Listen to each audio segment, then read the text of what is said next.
കൊണ്ടല്ലേ എൻ്റെ പുരികം ത്രെഡ് ചെയ്യാനാ. അതിനെന്താടി 100 രൂപ, പുരികം ത്രെഡ് ചെയ്യാൻ 30 രൂപ വരെ. ഓഹ് എൻ്റെ ചേട്ടാ, ബാക്കി ഞാൻ കൊണ്ടുതരാം. നിങ്ങൾക്ക് മാസം ഒരു 500 രൂപയെങ്കിലും വെച്ച് തന്നിരുന്നെങ്കിൽ ഞാൻ എപ്പോഴും ഇങ്ങനെ ചോദിച്ച് പുറകെ കിടക്കേണ്ട കാര്യമുണ്ടോ? ഇവിടെയാണെങ്കിൽ രാഷ്ട്രീയക്കാരും ക്ലബ്ബുകാരും അമ്പലക്കാർക്ക് മിക്ക ദിവസങ്ങൾ പിരിവിന് വരാറുണ്ട്. അപ്പോഴേക്കും അപ്പുറത്ത് ലീലാമൻ ചേച്ചിയുടെ കയ്യിൽ നിന്ന് കടം വാങ്ങിയാൽ ഞാൻ അവർക്ക് കൊടുക്കുന്നത്. ലീലാമൻ ചേച്ചിയുടെ കയ്യിൽ എപ്പോഴും കാശുണ്ടാവും. അവരുടെ ഭർത്താവ് നിങ്ങളെപ്പോലെയല്ല, നിത്യച്ചെലവുള്ള കാശൊന്നും കൊടുക്കാറുണ്ട്. എടി, ഇവിടുത്തെ ചെലവുകൾ മുഴുവൻ ഞാൻ നോക്കുന്നില്ലേ, പിന്നെ വല്ലപ്പോഴും വരുന്ന പിരിവാര് അത് നീ എന്തെങ്കിലും പറഞ്ഞ് ഒഴിവാക്കി വിട്ടാൽ മതി. പിന്നെ നിങ്ങൾക്ക് പറയാം, ഒഴിവാക്കാൻ പറ്റാതെ ചിലർ വരും. അവരുടെ മുമ്പിൽ ഞാൻ നാണം കെട്ട് പോവാം, അറിയോ? ഓഹ് എടി, നിനക്ക് മാസം പ്രത്യേകം ചെലവിന് തരാനുള്ള വരുമാനം എനിക്കില്ല. നീ തൽക്കാലം അഡ്ജസ്റ്റ് ചെയ്ത് ജീവിക്കേ. പതിവ് പോലെ അതും പറഞ്ഞിട്ട് ഭർത്താവ് ഇറങ്ങിപ്പോയപ്പോൾ രാധിക വിഷണയായി നിന്നു. തന്നെ പോലെ തൊഴിൽ രഹിതരായ വീട്ടമ്മമാർക്ക് എന്തെങ്കിലും ഒരു വരുമാനമില്ലാതെ മുന്നോട്ട് പോകാൻ കഴിയില്ല. വീട്ടിലേക്ക് ആവശ്യമുള്ള ഉപ്പ് തൊട്ട് കർപ്പൂരം വരെയുള്ള എല്ലാ സാധനങ്ങളും അദ്ദേഹം വാങ്ങിച്ചിരുമെങ്കിലും അതല്ലാതെ വരുന്ന ചില അത്യാവശ്യ കാര്യങ്ങൾക്ക് അദ്ദേഹത്തെ വീണ്ടും വീണ്ടും ആശ്രയിക്കേണ്ടി വരുന്ന ഒരു ഗതികേട് തന്നെയാണ്. ശ്രമിച്ചാൽ തനിക്ക് മാസം 500,000 നിസ്സാരമായിട്ട് തരാവുന്ന കാര്യമുള്ളൂ. പക്ഷേ ആളൽപ്പം പിശുക്കനാണ്. തനിക്കൊരു ജോലിക്ക് പോയി സ്വന്തമായി വരുമാനം ഉണ്ടാക്കണമെന്നുണ്ട്. ആഗ്രഹമുണ്ടെങ്കിലും ഈ വീട്ടിലെ ജോലിക്ക് വേറെ ആളെ വെക്കേണ്ടി വരും.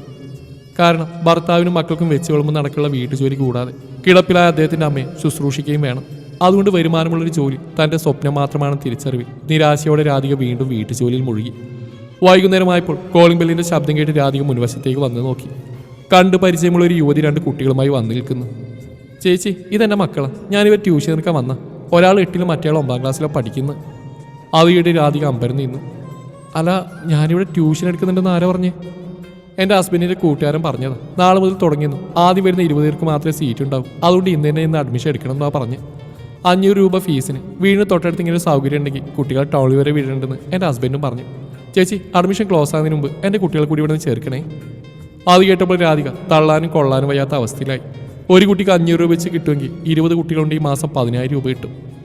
അതൊരു വലിയ ഓഫറാണെന്ന് രാധികയ്ക്ക് തോന്നി. ഒരുപക്ഷെ ഇവർക്ക് വീട് തെറ്റിയതാവും. പക്ഷേ അത് ഇവരെ അറിയിച്ച് വെറുതെ വീട്ടിൽ വന്ന മഹാലക്ഷ്മിയെ തട്ടിക്കളയണ്ട. ഡിഗ്രിയുള്ള തനിക്ക് 8ാം ക്ലാസ്സിനും 9ാം ക്ലാസ്സിനും ഒക്കെ ട്യൂഷൻ എടുക്കുന്ന പ്രയാസമുള്ള കാര്യമില്ല. എന്തായാലും കുട്ടികളെ നാളെ മുതൽ വിട്ടുള്ളൂ, ഞാൻ പഠിപ്പിച്ചോളാം. ഗൗരവം വിടാതെ രാധിക അത് പറഞ്ഞു. സന്തോഷത്തോടെ അവർ പോയി. അതിനുശേഷം വീണ്ടും കുട്ടികളുമായി പലരും വന്നു. ആദ്യ ദിവസം തന്നെ 4-5 കുട്ടികൾ ജോയിൻ ചെയ്ത സന്തോഷത്തിലും അഭിമാനത്തിലുമായിരുന്നു രാധിക.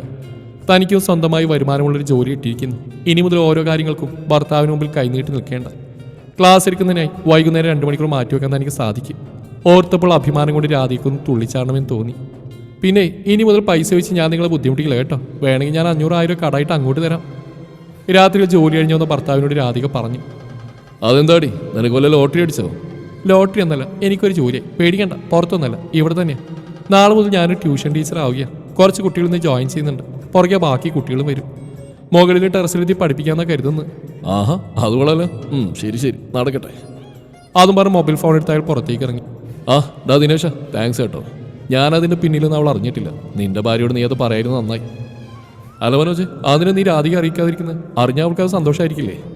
ഏയ് അല്ലടാ, അവൾ സ്വന്തമായിട്ട് ജോലി കണ്ടുപിടിച്ച് വരുമാനം ഉണ്ടാക്കുമ്പോൾ സന്തോഷം മാത്രമല്ല, അഭിമാനം ഉണ്ടാവും.